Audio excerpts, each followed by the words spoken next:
Ya akhi, ini kebodohan orang Islam. Oh, agama lain aja gak mau ngomong begitu. Emang orang Nasara bilang kita juga masuk surga? Enggak, mereka bilang kalau masuk surga harus beriman kepada juru selamat, iya enggak? Nah, kenapa kita bodoh-bodohnya bilang mereka juga masuk surga? Mereka aja tidak mengaku kita masuk surga. Antum bodoh-bodohnya bilang kita semua masuk surga. Kenapa kita bahlul banget begitu maksudnya? Ya, kalau ternyata Heraklius juga masuk surga, ngapain Nabi kurang kerjaan nulis-nulis surat sama Heraklius? Ngancam-ngancam, ngapain? Sebenarnya kita hewan menurut mereka. Cuma Allah ciptakan kita dalam bentuk manusia supaya bisa disuruh-suruh. Kalau bentuk hewan kan susah disuruh-suruh. Saya pernah bantah, ada salah satu dari mereka mengatakan zina nggak ada masalah, yang penting bukan istri orang. Ya kalau gitu ya sudah, tinggal kelonte-lonte sana semua tuh, bukan zina kalau begitu. Bismillahirrahmanirrahim. Kemunafikan secara umum ada dua. Nifaq kata para ulama ada dua. Yang pertama disebut dengan nifaq al-i'tiqadi, yaitu nifaq kemunafikan terkait keyakinan, dan ini adalah disebut dengan nifaq akbar, kemunafikan akbar, dan ini kufur, mengeluarkan seorang dari Islam. Yang kedua disebut nifaq amali, yaitu kemunafikan terkait dengan amal, dan di sini disebut juga nifaq asghar, kemunafikan asghar, munafik kecil yang tidak mengeluarkan seorang dari Islam. Adapun kemunafikan besar, yaitu seorang benci dengan Islam, hatinya kufur tapi dia KTP-nya Islam. Ini namanya nifaq akbar, seperti yang ada di zaman Nabi sallallahu alaihi wasallam. Rasulullah sebutkan orang-orang munafik, Rasulullah Allah turunkan ayat-ayat membongkar sifat-sifat mereka, terutama ketika dalam perang Tabuk, dalam surat surat Taubah, At-Taubah, Allah banyak mengungkap sifat-sifat orang munafik yang tinggal di zaman Nabi sallallahu alaihi wasallam. Ketika perang Uhud, Rasulullah SAW keluar dengan 1000 pasukan untuk melawan pasukan Quraisy sebanyak 3000 pasukan. Ternyata ketika mau perang 300 mundur, dipimpin oleh Abdullah bin Ubay bin Salul. Dari 1000 mundur berapa? 300. Bayangkan 30% mundur. Dan 300 itu banyak mereka mundur. Jadi di zaman Nabi sudah ada orang munafik, tapi KTP mereka Islam. Coba mereka mundur ya. Kata Allah, "Fama lakum fil munafiqina fi'ataini wallahu arkasum bima kasabu." Makanya ketika mereka mundur 300, 700 bingung sahabat. Ini gimana nih? Musuh 3000 datang, 300 membelot. Maka berpecahlah para sahabat menjadi dua kelompok. Sebagian mengatakan, "Ya Rasulullah, kita bunuh dulu 300 baru lawan 3000." Nah, repot juga.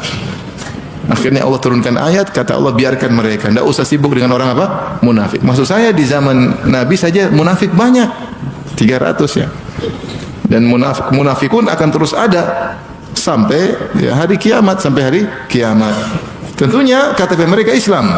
Tetapi ciri-ciri munafik i'tiqadi mudah. Dia tidak suka dengan syariat apa? Islam. KTP Islam, dia benci dengan syariat Islam. Dia enggak suka kalau Islam jaya, dia enggak suka. Dia enggak suka Islam jaya. Dia enggak suka kalau Islam yang mendominasi, dia enggak suka. Dia enggak suka kalau tauhid ditinggikan, dia enggak suka. Dia enggak suka kalau ada wanita menjalankan syariat Islam. Dia enggak suka sunnah-sunnah Nabi tegak, dia enggak suka. Dia mau agama model pikiran dia. Dia mau agama yang nyaman buat kepala dia. Ya. Intinya dia enggak suka syariat Islam, tapi KTP-nya Islam. Dia enggak suka syariat Islam. Ya. Dia enggak suka syariat Islam. Ini ciri-ciri orang munafik ya. Ya, terutama zaman kita orang liberal, ya, banyak orang munafik, orang liberal yang anggap semua agama benar ya. Semua agama masuk surga. Semua agama benar, semua agama masuk surga. Kemudian ngapain Nabi diutus ya, Pak? Kalau semua agama benar, semua masuk surga, ngapain Nabi diutus? Ngapain Nabi dakwahi orang-orang Nasara di zaman Nabi sallallahu alaihi wasallam? Kirim surat kepada Heraklius, kepada Al-Muqawqis, kirim surat kepada Kisra raja Persia. Nabi kirimin surat semua, suruh masuk Islam. Dan Rasulullah kirim surat dengan tegas kepada Heraklius, raja Romawi. Padahal raja Romawi itu orang Nasrani yang sangat taat, sampai dia nunggu-nunggu kapan datangnya Rasulullah. Dia nunggu-nunggu. Makanya saya punya ceramah untuk bisa dengar tentang nasib tragis, kisah tragis Heraklius. Bagaimana dia seorang raja sekaligus orang yang alim, mungkin dikatakan juga pendeta, dan dia punya ilmu tentang syariat sampai dia banyak beribadah, dia menantikan kedatangan Nabi. Ya, tapi ternyata ketika dia tawarkan kepada rakyatnya agar masuk Islam, ternyata rakyatnya tidak mau, sehingga dia memilih kerajaannya daripada masuk Islam. Apa isi surat Nabi sallallahu alaihi wasallam kepada Heraklius? Kata Rasulullah sallallahu, "Salamun ala man ittaba'al huda ila Herakl azimur Rum." Kepada Heraklius, pembesar Romawi, dari Muhammad sallallahu alaihi wasallam, "Salamun ala man ittaba'al huda," keselamatan bagi orang yang ikut petunjuk. Kemudian kata Rasulullah sallallahu alaihi wasallam, "Aslim taslam," masuklah kau Islam. Jangan Nasrani terus. Masuklah kau dalam apa? Islam. Taslam. Kalau kau Muslim kau akan selamat. Yu'tikallahu ajraka marratain. Allah akan berikan kau pahala 2 kali lipat.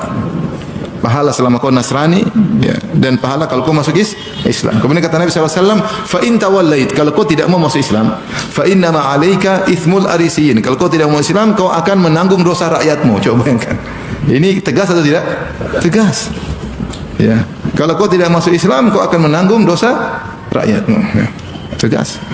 Ya, kalau ternyata Heraklius juga masuk surga, ngapain Nabi kurang kerjaan nulis-nulis surat sama Heraklius? Ngancam-ngancam, ngapain? Sekarang muncul sebagian orang semua agama masuk surga. Ya akhi, ini kebodohan orang Islam. Oh, agama lain aja gak mau ngomong begitu, paham? Agama lain ada yang ngomong gitu. Emang orang Nasara bilang kita juga masuk surga? Enggak, mereka bilang kalau masuk surga harus beriman kepada juru selamat, ya enggak?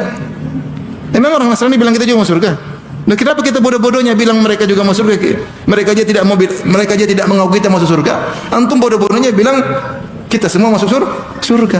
Kenapa kita bahlul banget begitu maksudnya? Ternyata pemikiran sebenarnya cuma dari kita aja. Orang Buddha juga enggak begitu, orang Hindu juga begitu. Buktinya apa kalau ada orang masuk Islam memang diintimidasi atau tidak?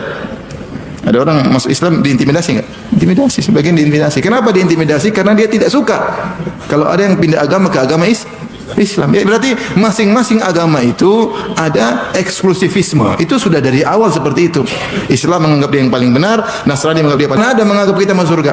Kita ini seperti monyet-monyet dan babi-babi, padahal mereka yang seperti monyet-monyet dan babi-babi. Kita ini dianggap seperti orang yang ya bukan manusia. Allah ciptakan kita untuk melayani mereka. Sebenarnya kita hewan menurut mereka. Cuma Allah ciptakan kita dalam bentuk manusia supaya bisa disuruh-suruh. Kalau bentuk hewan kan susah disuruh-suruh. Itu keyakinan mereka, dalam protokolat mereka tulis itu. Ya.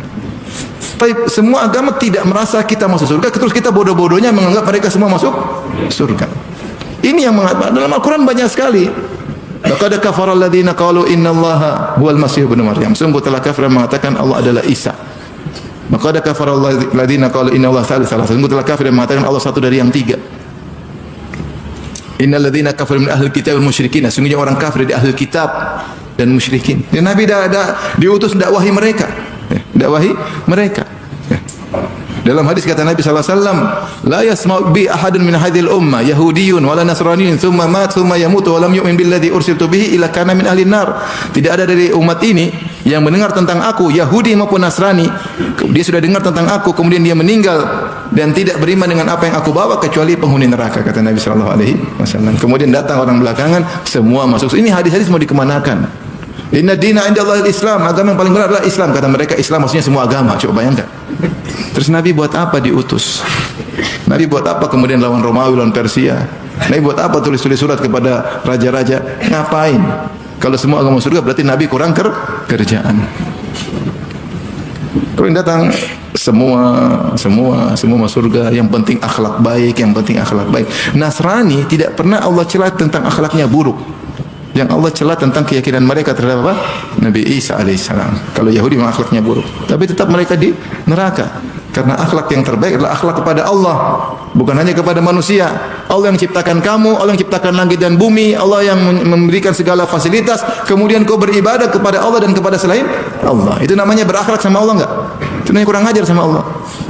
Jangan pikir akhlak sama manusia aja, akhlak kepada Allah. Dan itu tujuan kita diciptakan. Wa ma khalaqtul jinna wal insa illa liya'budun. Tidaklah ciptakan jin dan manusia kecuali untuk beribadah semata-mata kepada Aku. Sudah Allah ciptakan semua, kemudian nyembah nabi. Ya, enggak benar lah. Ini kita bicara versi Islam. Kemudian kita bilang yang penting akhlaknya baik. Mana? Akhlak yang paling utama akhlakmu kepada Allah. Makanya ketika Rasulullah ditanya tentang dosa paling besar, kata Nabi sallallahu alaihi wasallam, anta ja'ala lillahi niddan wa huwa khalaqak. Dosa paling besar syirik, yaitu engkau mengambil tandingan bagi Allah padahal yang ciptakan kamu hanya Allah. Gimana kau nyembah selain Allah bersama Allah sementara yang ciptakan kamu hanyalah siapa? Allah. Kalau yang ciptakan kamu Allah dan Nabi Isa juga ciptakan kamu, silakan sembah dua-duanya. Tetapi kalau yang ciptakan kamu hanya Allah, siapa yang disembah? Allah. Maka akhlak yang paling utama akhlak kepada Allah. Yang bilang yang penting akhlak mulia. Sampai ada yang mengatakan agama hanyalah sarana, tujuan adalah akhlak. Taib, kalau ada orang ateis akhlaknya baik, masuk surga atau masuk neraka? Itu versi antum. Kalau versi mereka mungkin ada surga ateis juga. Jadi kita capek dengar orang seperti gini ya. Dulu pernah muncul kemudian hilang, sekarang muncul lagi. Tapi kita harus mengingatkan kepada kaum muslimin, ini salah satu bentuk kemunafikan. Dia tidak suka dengan versi Islam yang seharusnya, dia bikin versi Islam sendiri. KTP-nya Islam tapi dia benci dengan apa? Islam. Nabi yang ada bicara tauhid, ngapain bicara tauhid? Terus, Nabi diutus buat apa? Bicara apa Nabi kehidupannya? Bicara tauhid. Bicara itu paling utama, bicara tauhid. Agar ibadah semua hanya kepada Allah. Seperti ketika Ribi' bin Amir diutus, dipanggil oleh Romawi atau Persia Romawi. Kalian mau dikasih harta pulang. Kalian buat apa kemari? Kata Nabi, kata dia, Inna Allah ta'athana li ikhrajin nas min ibadatil ibad ila ibadati rabbil ibad. Kata Ribi' bin Amir, kami diutus oleh Allah untuk mengeluarkan manusia dari peribadatan kepada hamba kepada peribadatan kepada pencipta hamba. Itulah Islam yang sesungguhnya.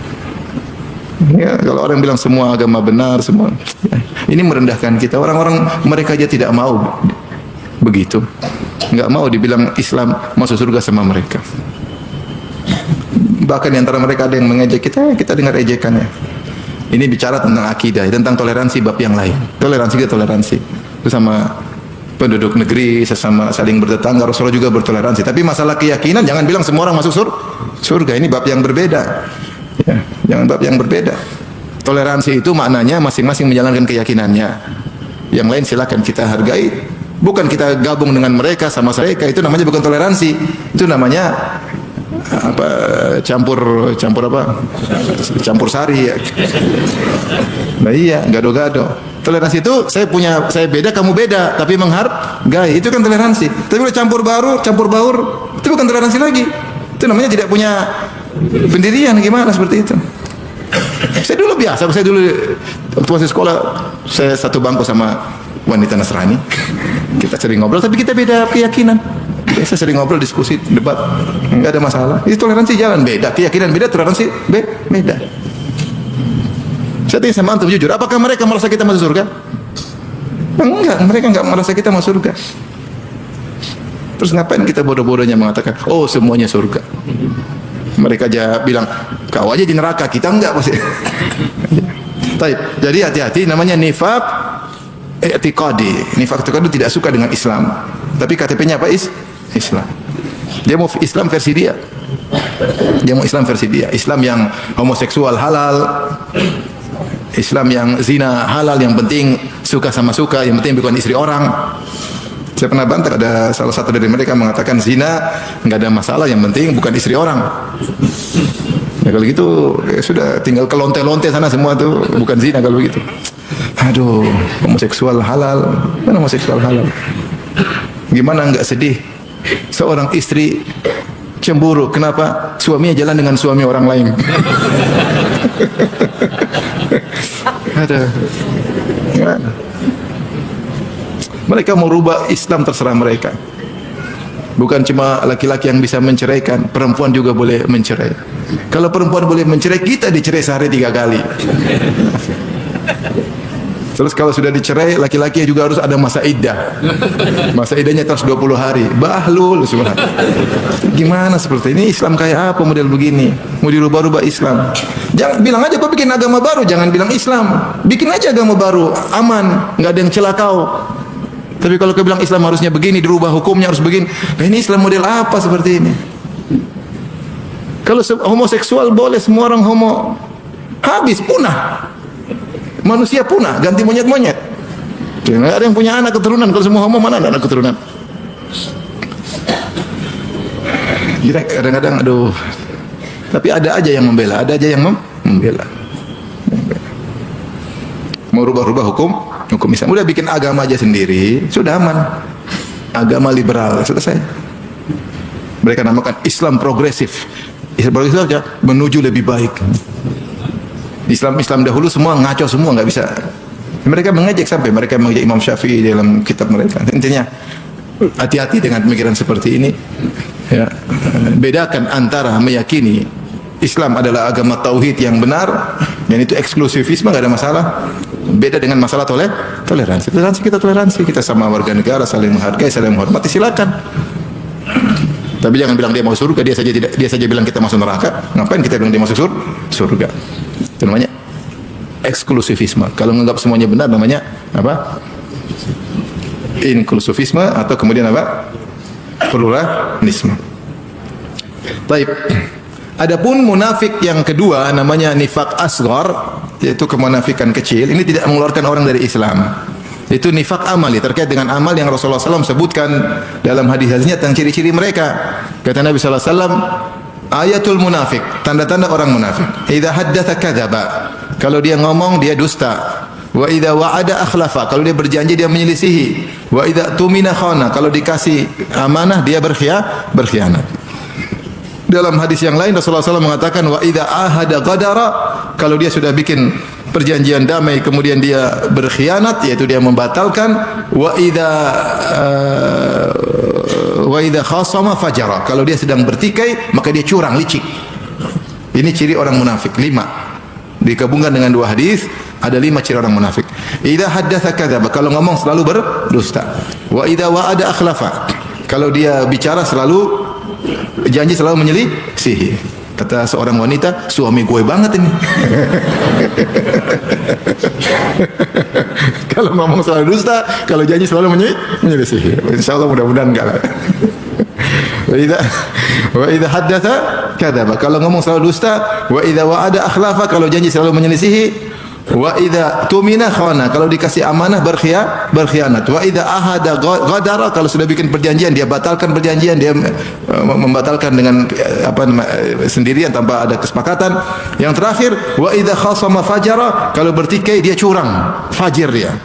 Bikin saksi palsu lah, bikin tuduhan palsu lah, curang, pokoknya curang. Gimana supaya menang dalam pertikaian tersebut. Ini ciri orang munafik. Ini kalau seorang melakukannya maka dia tidak kafir karena tidak terkait dengan apa? Akidah. Cuma kalau dia terlalu banyak dia bisa ternyata dia munafik asli. Makanya Rasulullah mengatakan tanda-tandanya ya.